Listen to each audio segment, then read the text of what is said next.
ফিউচারের গর্ভে যে কি লুকিয়ে রয়েছে তা আমরা কেউ জানি না, কিন্তু যে ভবিষ্যৎ সায়েন্স এবং ম্যাথামেটিক্স ক্যালকুলেশনের উপর নির্ভর করে তাকে সঠিকভাবে প্রেডিকশন করা সম্ভব।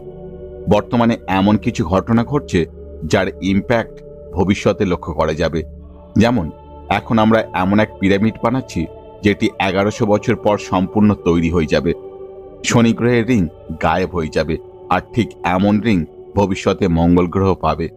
এমনকি পৃথিবীর আকাশে ভবিষ্যতে 2টি সূর্য দেখা যাবে, আর আমাদের গ্যালাক্সি মিল্কি ওয়ে অন্য একটি গ্যালাক্সির সাথে মার্চ হয়ে একটি গ্যালাক্সিতে পরিণত হবে।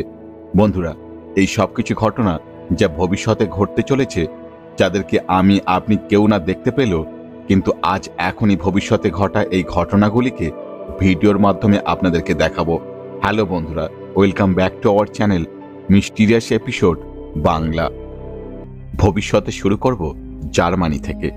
জার্মানিতে ব্যামলিং নামের একটি টাওয়ার আছে, যেখানে বর্তমানে একটি আধুনিক পিরামিড বানানো হচ্ছে, যেটি বহু বছর ধরেই তৈরি হচ্ছে এবং আগামী বহু বছর ধরেই এইভাবে তৈরি হবে। একে টাইম পিরামিড বলা হয়, আর এই পিরামিডের কাজ শেষ হওয়ার আগে আমরা এই দুনিয়া থেকে চলে যাব, কারণ একে খুব স্লো গতিতে বানানো হচ্ছে। এই পিরামিডকে 120টি কংক্রিটের ব্লক দিয়ে বানানো হবে। এই পিরামিডের ইঞ্জিনিয়ার প্রতি 10 বছরে মাত্র একটি ব্লককে এই পিরামিডে অ্যাড করে। এই কাজ শুরু হয়েছিল 1993 সালে, আর এখনো পর্যন্ত মাত্র 4টি ব্লক সেখানে রাখা হয়েছে। এইভাবে কাজ চললে এই পিরামিডের কাজ সম্পূর্ণ হতে প্রায় 120 ডিকেডস সময় লেগে যাবে, যার মধ্যে অলরেডি প্রায় 4টি ডিকেডস কেটে গেছে। এই পিরামিডের কাজ সম্পূর্ণ হবে 3183 সালে, অর্থাৎ আজ থেকে 1160 বছর পর এই পিরামিডের ফাইনাল ব্লকটি এর উপর রাখা হবে। মজার বিষয় হলো, এই পিরামিডের শেষ ব্লকটি যে রাখবে সে এখনো পৃথিবীতে জন্মায়নি। 50,000 বছর পর আমেরিকা এবং কানাডার মাঝে যে নায়াগ্রা ফলস আছে সেটি সম্পূর্ণ বিলুপ্ত হয়ে যাবে। তখন সেখানে কোনো জলপ্রপাত থাকবে না। 1 লক্ষ বছর পর বর্তমানে ইলন মাস্কের স্পেসএক্স এবং নাসা মানুষকে মঙ্গল গ্রহ পাঠাতে মরিয়া, সেখানে হিউম্যান কলোনি গড়ে তুলতে চায়। আর যদি 30 বছর পর যদি মঙ্গল গ্রহে হিউম্যান কলোনি গড়ে তোলা হয়, তাহলে 1 লক্ষ বছর পর পুরো মঙ্গল গ্রহকে সম্পূর্ণ হ্যাবিটেবল বানিয়ে ফেলা যাবে। তখন পৃথিবীতে থাকা আর মঙ্গল গ্রহে থাকা একই রকম হয়ে যাবে। 5 লক্ষ বছর পর পৃথিবীতে একটি বিশাল আকারের অ্যাস্টেরয়েড হিট করার চান্স প্রবল, আর সেই সময় এই অ্যাস্টেরয়েডটি পৃথিবীর দিকে খুব দ্রুত গতিতে ছুটে আসবে, যার ফলে 400 কিলোমিটার ডায়ামিটার যুক্ত একটি বড় গাড্ডা তৈরি হয়ে যেতে পারে। এই অ্যাস্টেরয়েড ইম্প্যাক্টে পৃথিবীর চারিদিকে কালো ধোঁয়া ঢেকে ফেলবে। সেই সময় পৃথিবীতে কোনো মানুষ যদি বেঁচে থাকে তাহলে তারা শ্বাস নিতে পারবে না, অর্থাৎ তারা মারা যাবে। এছাড়া চারিদিকে সুনামির সৃষ্টি হবে, ভয়ঙ্কর ভূমিকম্প উৎপন্ন হবে। হয়তো এই ঘটনার পূর্বেই পুরো মানব বসতিকে মঙ্গল গ্রহে ট্রান্সফার করে দেওয়া হবে, আর কিছু মানুষ স্পেস স্টেশনে থাকতে শুরু করে দেবে। কিছু মানুষ পৃথিবীর ভূগর্ভে অ্যাডভান্স টেকনোলজির সাহায্যে বাস করতে শুরু করে দেবে, কারণ তখনকার মানুষ অনেক বেশি আধুনিক হয়ে উঠবে। 10 লক্ষ বছর পর যদি এই সময় পর্যন্ত মানবজাতি নিজেদের অস্তিত্ব টিকিয়ে রাখতে পারে, তাহলে আমরা টাইপ 3 সিভিলাইজেশনে পরিণত হয়ে যাব।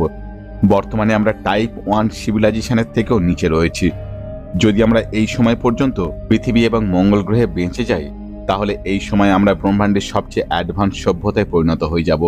এই সময় আমরা পুরো গ্যালাক্সির এনার্জি ইউজ করতে শিখে যাব। এই সময় যদি পৃথিবীতে কোনো মানুষ বেঁচেও থাকে, তবে তারা পৃথিবীর আকাশে 2টি সূর্য দেখতে পাবে, কারণ এই সময় ব্রহ্মাণ্ডের বহু তারা সুপারনোভা এক্সপ্লোশনের সাথে মারা যাবে। আর এদের মধ্যে একটি বড় তারা, যার নাম বিটেলজুস স্টার, তখন এতে সুপারনোভা এক্সপ্লোশন হবে। তখন তার রশ্মি পৃথিবী থেকে পরিষ্কার দেখা যাবে, যা দিনেও দেখা যাবে, আবার রাত্রেও দেখা যাবে, যা অনেকদিন ধরেই চলতে থাকবে। এই রশ্মি এত বেশি উজ্জ্বল হবে যে দিনের বেলায় সূর্যের ন্যায় উজ্জ্বল দেখাবে। সেই সময় যারা পৃথিবীতে থাকবে তারা আকাশে 2টি সূর্য দেখতে পাবে।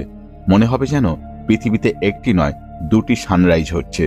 5 কোটি বছর পর এই সময় মঙ্গল গ্রহের চাঁদ ফোবস নিজের কক্ষপথ থেকে বেরিয়ে যাবে, এবং ফোর্সের কারণে ফোবস ছোট ছোট ধূলিকণাতে ভেঙে টুকরো টুকরো হয়ে যাবে।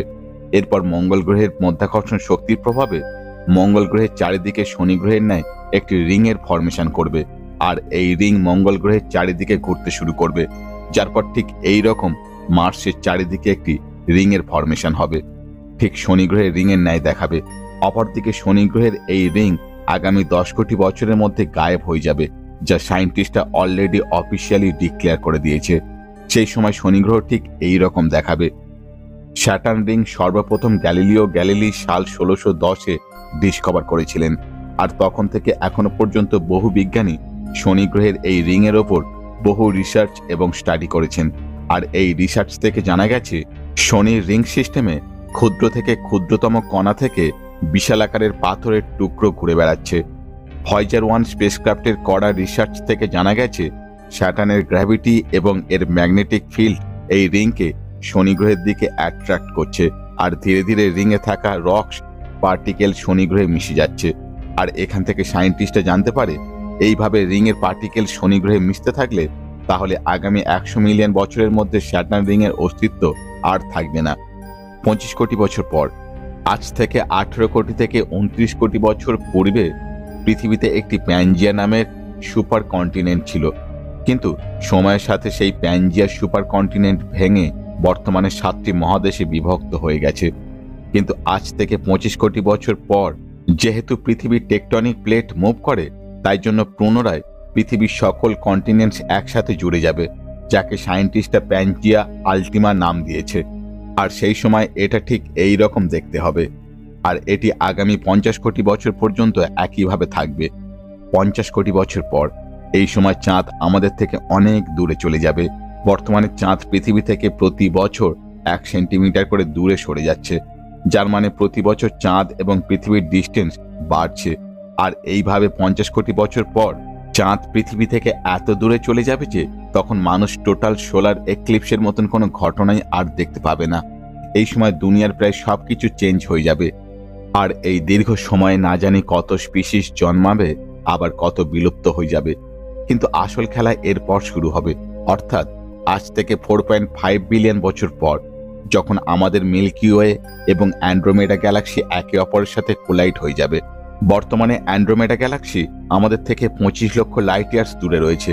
এই গ্যালাক্সি আমাদের মিল্কি ওয়ে থেকে অনেক বড় এবং এখানে অনেক বেশি তারা আছে। অ্যান্ড্রোমেডা মিল্কি ওয়ের দিকে 300 কিলোমিটার পার সেকেন্ড গতিতে এগিয়ে আসছে। আজ যে অ্যান্ড্রোমেডা পৃথিবী থেকে এই রকম দেখায়, আজ থেকে 2 বিলিয়ন বছর পর ঠিক এই রকম দেখাবে, আর 3.5 বিলিয়ন বছর পর এই রকম দেখব। আর 4.5 বিলিয়ন বছর পর অ্যান্ড্রোমেডা যখন পৃথিবীর সবচেয়ে কাছে থাকবে, তখন এটি আকাশে ঠিক এই রকম দেখাবে। তখন আকাশে অজস্র তারায় ভরে যাবে।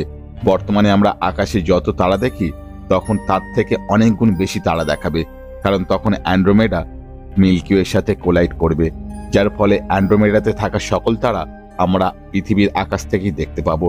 তখন এই দুটি গ্যালাক্সি একসাথে মিলে একটি গ্যালাক্সির ফরমেশন করবে, যার নাম হবে মিল্কোমেটা গ্যালাক্সি। এই সকল ফিউচার ইভেন্টের মধ্যে আপনি কোনটি বেশি দেখতে এক্সাইটেড অবশ্যই কমেন্ট করে জানান।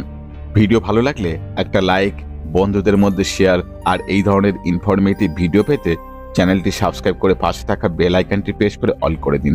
দেখা হচ্ছে পরবর্তী ভিডিওতে, সঙ্গে থাকুন।